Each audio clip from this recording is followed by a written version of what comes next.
When Hannah Harrington attended her grandfather's will reading, she expected nothing. While her cousins inherited millions in pristine real estate, the lawyer slid a velvet pouch across the mahogany table toward her. Inside wasn't a deed or a check. It was a heavy, rusted iron key. And a warning. The conference room at Cromwell, Finch and Abernathy on the 42nd floor of the Chicago financial district smelled of expensive leather lemon polish and old money.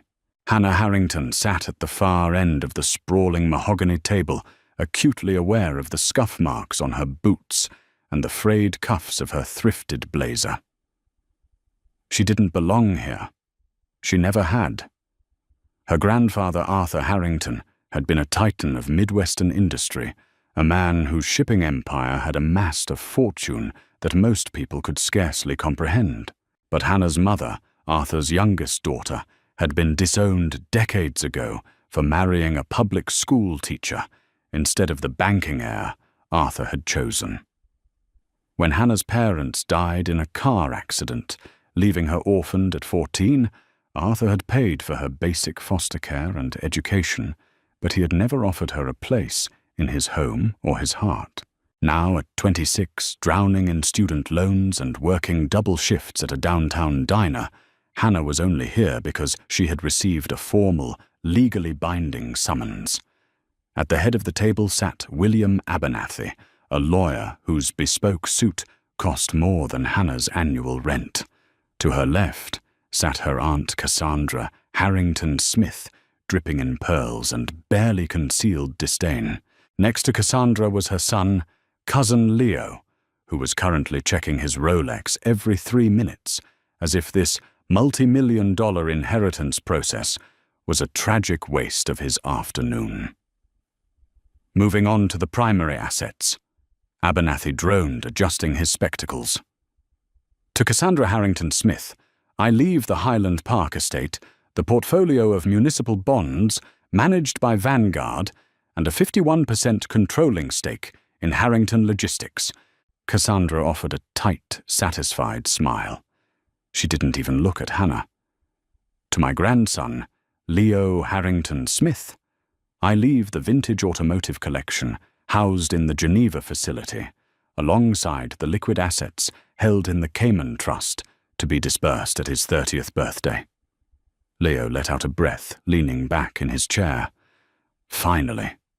Abernathy cleared his throat, his eyes flicking toward Hannah for a fraction of a second before returning to the thick parchment. And finally to my granddaughter, Hannah Harrington. The room went entirely still. Cassandra stiffened her posture, rigid with sudden apprehension. Leo stopped looking at his watch. To Hannah, Abernathy read his voice, losing some of its previous grandiosity. I leave the contents of the black velvet pouch, currently in the possession of my executor. I also leave her my final words. True wealth is never handed to you. It is unearthed. If you are half the woman your mother was, you will know what to do. Abernathy reached into his leather briefcase and pulled out a small faded black velvet pouch. He didn't hand it to her. He simply pushed it across the polished mahogany. It slid to a halt inches from Hannah's hands.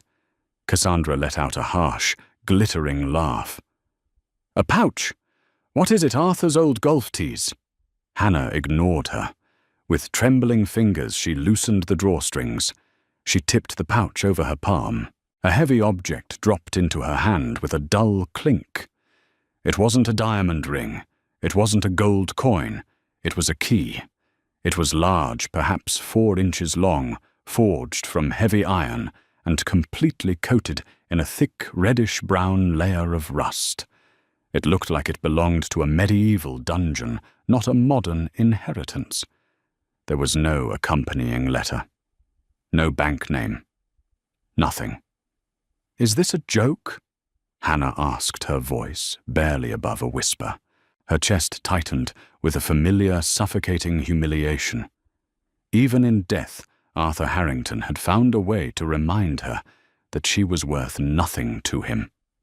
That is the entirety of your bequest, Miss Harrington, Abernathy said, smoothly closing his folder. "The firm has executed the will to the letter." "A rusty key," Leo snorted, standing up and buttoning his suit jacket. "Don't spend it all in one place, Hannah." "Come on, Mother. We have a meeting with the brokers."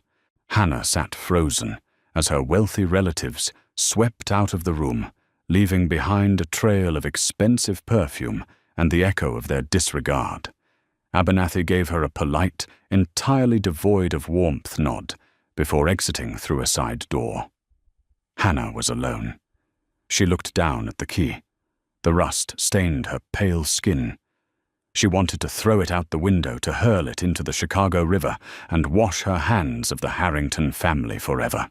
But as her thumb brushed over the bow of the key, the rounded top, she felt a strange indentation beneath the flakes of corrosion. Pulling a napkin from her pocket, Hannah aggressively rubbed the top of the key. As the rust flaked away, tiny stamped letters emerged into the harsh fluorescent light of the boardroom. WBT Vault B 744. Hannah frowned. It wasn't an antique novelty. It was a functioning registered lockbox key. That night, in her cramped Logan Square apartment, Hannah sat at her kitchen table, illuminated by a single flickering bulb.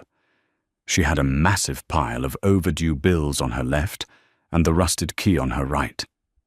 She opened her laptop and began searching. WBT Chicago. Page after page of irrelevant results flooded her screen. A broadcasting company, a water treatment plant. She refined the search. WBT Bank Vault Chicago. A hit. A digitized newspaper clipping from the Chicago Tribune, dated November 14th, 1978.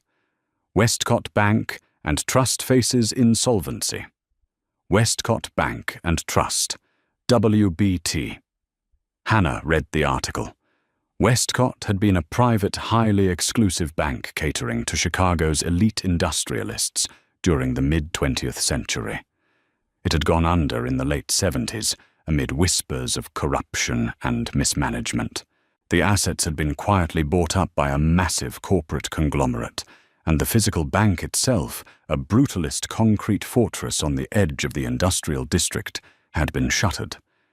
Hannah found the address, 412 South Halsted Street. The next morning, Hannah called in sick to her diner shift. She couldn't explain why, but her grandfather's final words kept ringing in her ears. "If you are half the woman your mother was, you will know what to do." Arthur hadn't given her money, but he had given her a thread, and Hannah was desperate enough to pull it. The rain in Chicago that Tuesday was relentless, turning the city into a canvas of grey slush. Hannah stood across the street from 412 South Halsted. The old Westcott Bank and Trust building was a decaying monolith. It was surrounded by a chain-link fence topped with rusted razor wire. The windows were either boarded up with rotting plywood or shattered, resembling jagged missing teeth. Faded "Condemned" and "No Trespassing" signs were plastered across the concrete. It looked less like a financial institution and more like a mausoleum. Hannah pulled the collar of her thrifted trench coat tight against the wind. "This is insane," she thought. "The building has been abandoned for 40 years. If there was anything of value, looters or the city would have stripped it bare decades ago. But the heavy iron key sitting in her coat pocket felt like a lodestone pulling her forward. She walked the perimeter until she found a section of the chain-link fence in the back alley that had been compromised, pulled back just enough by local trespassers to allow a person to slip through. Hannah squeezed her way and, tearing a small hole in her coat, and stepped into the overgrown weeds of the loading dock. The back security door was chained shut, but a rusted-out ventilation grate near the ground had caved in. With a grimace, Hannah dropped to her hands and knees and crawled into the darkness. She landed on a concrete floor with a soft thud. The air inside was freezing and thick with the smell of mildew asbestos and decades of undisturbed dust. She clicked on her heavy-duty flashlight. The beam cut through the gloom, illuminating a massive, ruined lobby. The marble teller counters had been smashed. Graffiti covered the walls. Nature was reclaiming the space, with vines creeping through cracks in the ceiling. Vault B. Hannah whispered, her voice echoing unnervingly in the vast, empty space. Standard safe deposit boxes were usually kept in the basement. Hannah navigated through the debris, finding a stairwell marked with a faded sign, "Lower level, secure depositories." She descended the stairs carefully, her flashlight beam bouncing off the peeling paint. The basement was entirely windowless. It was an absolute suffocating blackness. At the bottom of the stairs, the corridor split. To the right, Vault A, general access. To the left, behind a heavy iron gate that had miraculously avoided the looters' crowbars, Vault B, private client reserve. Hannah approached the gate. It was locked with a heavy padlock, but the hinges holding the gate to the concrete wall had completely rusted through. Hannah kicked the bottom hinge with the heel of her boot. Once, twice, 3 times. With a screech of tearing metal, the gate gave way, just enough for her to wedge herself through. She stood before Vault B. It wasn't a room of small lock boxes. It was a massive, circular steel door. A masterpiece of mid-century security engineering, standing 10 feet tall. But looking closer, Hannah saw a smaller secondary access door built into the wall beside it, a manual override or private access hatch for specific high-tier clients. Above this smaller door was a brass plaque, green with oxidation, Box 744. Hannah's breath caught in her throat. She pulled the rusty key from her pocket. Her hands were shaking so badly she dropped her flashlight. It clattered against the floor, rolling to cast a weird slanted light across the steel door. Hannah picked it up, took a deep breath, and inserted the iron key into the heavy mechanical lock of Box 744. It slid in perfectly. She gripped the rusted bow of the key and turned. At first, nothing happened. The internal tumblers were seized with 40 years of disuse. Hannah gritted her teeth, wrapping her entire hand around the key and forcing it with all her strength. Click, clack. A sound like a gunshot echoed through the basement as the heavy deadbolt disengaged. Hannah pulled the heavy handle, and the door swung open with a dreadful groaning creak. She shined her flashlight inside, expecting stacks of mouldering cash, perhaps gold bars or maybe an empty looted space. Instead, she found a sterile, dry compartment containing 3 items. 1. A stack of manila folders, thick and bound with twine. 2.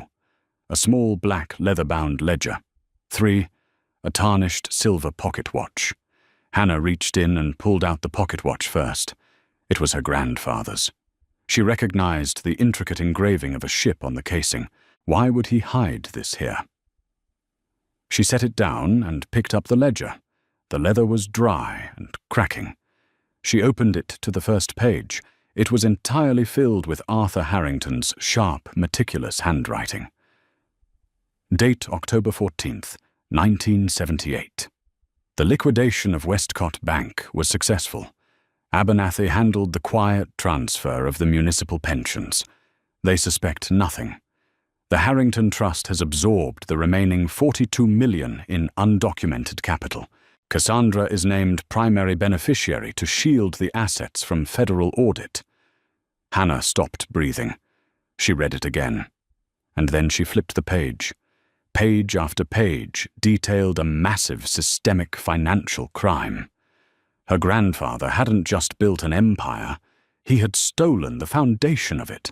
He had essentially looted a failing bank, ruined hundreds of municipal pensioners, and used his high-powered lawyer, William Abernathy, to launder the stolen money directly into the Harrington family trust, the exact trust that Cassandra and Leo had just inherited. The manila folders were worse. They contained the original undoctored deeds, the blackmail materials Arthur had used to silence the bank managers, and the paper trail proving that Cassandra's precious Highland Park estate was bought entirely with stolen pension funds. This wasn't an inheritance. It was a loaded gun. Arthur hadn't left Hannah a fortune. He had left her the power to destroy the entire Harrington legacy. He had known that Cassandra and Leo were greedy and vain, and he had left the nuclear codes to the one person they had treated like garbage her entire life. True wealth is never handed to you. It is unearthed. Hannah stared at the documents, her mind racing with the implications. She held enough evidence to send her Aunt Cassandra to federal prison and strip her cousins of every dime they owned. Suddenly the hair on the back of Hannah's neck stood up. She heard a sound. It wasn't the settling of an old building. It was the distinct rhythmic crunch of heavy boots stepping on broken glass. Someone was walking across the lobby upstairs. Hannah immediately clicked off her flashlight, plunging the vault room into absolute darkness. She held her breath, pressing herself flat against the cold steel of the vault door. The footsteps reached the top of the basement stairs. They paused. Then a beam of blinding white LED light pierced the darkness of the stairwell, sweeping across the rusted walls. "I know you're down here, Hannah." A deep male voice echoed down the concrete corridor. It was a voice she had never heard before, rough and utterly calm. "Abernathy warned me you were smart, but coming down here alone, that was a mistake." The footsteps began descending the stairs. Hannah clutched the black ledger to her chest, her heart hammering against her ribs like a trapped bird. She was trapped in the basement, hundreds of feet from the exit, holding the most dangerous secret in Chicago. And whoever was coming down those stairs wasn't carrying a briefcase. They were carrying a gun. The flashlight beam swept over the rusted safety deposit boxes, casting long, distorted shadows against the peeling concrete walls, before finally pinning Hannah in its blinding halo. Hannah squinted, raising a hand to shield her eyes. The man standing at the threshold of Vault B was tall, broad-shouldered, and dressed in a charcoal trench coat that looked completely out of place in the decaying basement. In his right hand, resting casually by his side, but undeniably present, was a suppressed Heckler & Koch USP tactical pistol. "Step away from the box, Hannah," the man said. His tone wasn't frantic. It was the bored, level voice of a professional who had done this 100 times before. "Who are you?" Hannah demanded, her voice shaking only slightly. She backed up against the cold steel of the vault door, clutching the dry, cracked leather of her grandfather's ledger tight to her chest. "My name is Garrett Cole," the man replied, lowering the flashlight just enough so it wasn't blinding her, allowing her to see his impassive, weathered face. "I'm a private contractor. I work for William Abernathy. Now I'm going to ask you nicely to hand over the ledger and the folders. You don't want to die in a condemned basement over money that isn't even yours." Hannah's mind raced. Abernathy. The lawyer. He knew. She breathed, the pieces rapidly snapping together. Abernathy knew Arthur hid the evidence of the Westcott Bank embezzlement. Of course he knew. Garrett scoffed, taking a slow step into the vault. Abernathy was the architect of the whole damn thing. He laundered the stolen municipal pensions through offshore shell companies before funneling them into the Harrington family trust. But your grandfather, paranoid old bastard that he was, didn't trust anyone. He kept the original documents. Insurance just in case Abernathy ever tried to turn on him. When Arthur died, Abernathy panicked. He didn't know where the insurance policy was hidden. Until the will reading, Hannah realized a cold knot forming in her stomach. The rusty key. "Exactly," Garrett said, taking another step. Abernathy couldn't refuse to hand over the key. It was legally bound in the will, and there were too many witnesses. But he knew you'd go looking for the lock it belonged to. He just had to pay me to follow you, let you do the dirty work of finding it, and then clean up the mess. So last chance, Hannah. Toss the book. Hannah looked down at the ledger. It was the only thing keeping her alive. If she handed it over, Garrett would shoot her and leave her body in a vault that no one had entered in 40 years. If Abernathy destroys this, Hannah said, her voice finding a sudden, desperate strength, he's safe. But Cassandra and Leo keep the money they stole from thousands of working-class people. That's capitalism, sweetheart. Hand it over. Garrett raised the pistol, aiming it squarely at her chest. Wait! Hannah yelled. How much is Abernathy paying you for this? 100,000? 200? Garrett's jaw tightened, but he didn't pull the trigger. That's none of your business. It is my business because you're holding a gun on me for a fraction of what this book is worth. Hannah's mind was operating on pure adrenaline now. She was channeling the ruthless business acumen that ran in her bloodline, the very same cold calculation her grandfather had used. Abernathy is playing you, Garrett. He's going to use you to destroy the evidence. And then you're a loose end. You think a high society lawyer who embezzled $42 million is going to let a mercenary walk around knowing his secret? Garrett paused. The pistol wavered a fraction of an inch. Look at this, Hannah said, tapping the cover of the ledger. This is a nuclear bomb. If I take this to the FBI or the Securities and Exchange Commission, Abernathy goes to federal prison for the rest of his life.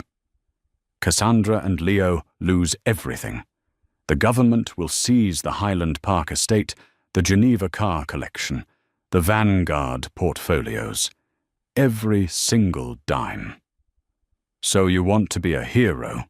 Garrett asked, his eyes narrowing. That doesn't get me paid. I don't want to be a hero. Hannah lied, her heart pounding. I want what's mine. My grandfather left me with a rusty key and a lifetime of humiliation. Cassandra and Leo treated me like dirt. I want the Harrington Empire, all of it. Garrett let out a low whistle, ambitious for a diner waitress. I need a partner, Hannah said, locking eyes with the hitman. I can't walk into Abernathy's office alone with these documents. He'll have security throw me out or worse. But if you walk in with me, if we use this to force them to sign over the assets to me, she took a deep breath, playing her final card. I will pay you $5 million. Untraceable. Straight from the Cayman accounts once I have control. That's 50 times whatever Abernathy is paying you to pull that trigger. The silence in the vault was deafening, broken only by the distant, muffled sound of the Chicago rain hitting the pavement outside. Garrett stared at her, his calculating eyes assessing the girl in the torn, thrifted trench coat who was suddenly talking like a Wall Street raider. Slowly, Garrett lowered the gun. He engaged the safety with a sharp click and slid the weapon into his shoulder holster. $5 million, Garrett said, his voice deadly serious.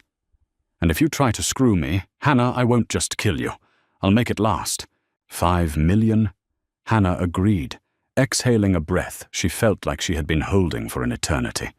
She carefully placed the ledger and the folders into a canvas tote bag she had brought. Now let's go pay my family a visit. 48 hours later, the atmosphere in the executive boardroom of Cromwell Finch and Abernathy was radically different. Cassandra Harrington Smith sat at the mahogany table, furiously tapping a diamond-encrusted pen against her leather portfolio. Leo was pacing by the floor-to-ceiling windows overlooking the Chicago skyline, glaring at his phone. William Abernathy sat at the head of the table, his usual smug demeanor replaced by a sheen of nervous sweat on his forehead. "William, what is the meaning of this?" Cassandra snapped. "We signed the final probate documents yesterday. The estate is settled. Why were we summoned back here under threat of legal injunction?" "I assure you, Cassandra, I am just as confused as you are." Abernathy lied, dabbing his forehead with a silk handkerchief. He had been trying to reach Garrett Cole for 2 days. The fixer had gone completely dark, and a sickening feeling of dread was crawling up the lawyer's spine. The heavy mahogany doors swung open. Hannah Harrington walked in. She was no longer wearing scuffed boots and a frayed blazer. She wore a tailored charcoal grey Tom Ford suit that cut a sharp, authoritative silhouette. Her hair was pulled back into a sleek, unforgiving knot. Trailing a few steps behind her, looking entirely relaxed, was Garrett Cole. Abernathy went deathly pale. The silk handkerchief slipped from his fingers and landed on the polished wood. "Hannah," Cassandra said, her voice dripping with venom. "What are you doing here? Security is supposed to keep vagrants out of the lobby." "Sit down, Cassandra," Hannah said, her voice echoing off the wood-panelled walls. It wasn't a request. Leo stopped pacing and scoffed. "Excuse me, who do you think—" Garrett smoothly stepped forward, pulling back the lapel of his coat, just enough to reveal the grip of his pistol. Leo swallowed his words and slowly backed into his chair. Hannah walked to the head of the table, standing directly opposite Abernathy. She unzipped a sleek leather briefcase and pulled out a thick stack of papers. She tossed them onto the center of the table. They were pristine photocopies. "What is this?" Cassandra asked, leaning forward, her eyes narrowing at the financial columns. "That," Hannah said coldly, "is a detailed, itemized record of how your father, Arthur Harrington, engineered the collapse of Westcott Bank and Trust in 1978. It details exactly how he stole $42 million from the pension funds of municipal workers, teachers, firefighters, sanitation workers, and laundered it into the Harrington Trust." Cassandra stared at the papers, her mouth opening and closing silently. "It also details," Hannah continued, turning her icy gaze to the lawyer, "how William Abernathy facilitated the entire fraud, utilizing offshore accounts in Panama and the Caymans to avoid federal scrutiny. It's all there in my grandfather's handwriting, along with the original undoctored deeds." "This is a forgery," Abernathy stammered, though his voice lacked any conviction. He looked at Garrett, his eyes pleading. "Garrett, what are you doing? I paid you to—" "You didn't pay me enough?" "William," Garrett interrupted, mildly, leaning against the doorframe. Hannah placed her hands on the table, leaning toward her aunt. "It's not a forgery. I have the original ledger and the original files safely locked in a private vault at Northern Trust. Furthermore, I have already drafted a timed email containing high-resolution scans of every single page. If I don't enter a passcode into my phone every 12 hours, that email is automatically sent to the director of the FBI, the SEC Enforcement Division, and the investigative desk at the Chicago Tribune." The room was paralyzed. The reality of the situation crashed over the Harrington heirs like a tidal wave. "If those files go public," Hannah said quietly, relishing the absolute terror in her aunt's eyes, "the government will freeze all your assets by tomorrow morning. Cassandra, you will lose the Highland Park estate. You will be indicted under the RICO Act for benefiting from a continuous criminal enterprise. Leo, your vintage cars will be auctioned off by the feds, and your trust will be drained to pay restitution. And William, you will be disbarred and die in a federal penitentiary." "What do you want?" Leo whispered, his voice cracking. He looked like a frightened child. "You want money? We can write you a check. 10 million. 20. "I don't want a check," Hannah said. She reached into her briefcase and pulled out a freshly drafted legal contract, sliding it across the table toward Abernathy. "I want everything." Abernathy picked up the contract with trembling hands. As he read it, his eyes widened in horror. This is a total divestment." "Explain it to them, William," Hannah commanded. Abernathy swallowed hard. "She wants you to sign over 80% of your inherited assets, including the controlling stake in Harrington Logistics and the entire Cayman Liquid Trust, to a newly formed corporate entity. the Hannah Harrington Foundation. 80%! Cassandra shrieked, slamming her hands on the table. You're insane. That leaves us with practically nothing. It leaves you with enough to live quietly. Hannah corrected her voice, dangerously calm, which is infinitely more than the pensioners your father robbed had to live on. You can keep the Highland Park house, but you will remortgage it. You will live comfortably, but you will never wield power in this city again. Hannah leaned in close to her aunt. You have 60 seconds to sign those papers, Cassandra, or I walk out that door and I let the feds burn the Harrington legacy to the ground. Cassandra looked at Leo, who was furiously nodding, tears welling in his eyes. She looked at Abernathy, who simply slumped in his chair, a broken man. She had no moves left. With a shaking hand, Cassandra picked up the diamond-encrusted pen. She signed her name on the dotted line. Leo practically scrambled to sign next. Hannah took the documents, inspecting the signatures carefully, before sliding them back into her briefcase. She looked at Abernathy. You will file these transfers immediately, William. Then you will announce your early retirement. If I ever see your name on a legal brief again, I release the Westcott files. Abernathy gave a slow, defeated nod. Hannah turned and walked toward the heavy mahogany doors. The scuffed boots and thrifted clothes were gone. In their place was a woman forged in the fires of betrayal, carrying the weight of a reclaimed empire. She paused at the door, looking back at her ruined relatives one last time. Grandfather was right, Hannah said, her voice echoing in the silent room. True wealth is never handed to you. You have to unearth it, and you have to be willing to bury anyone who gets in your way. She stepped out into the hallway, Garrett falling into step behind her.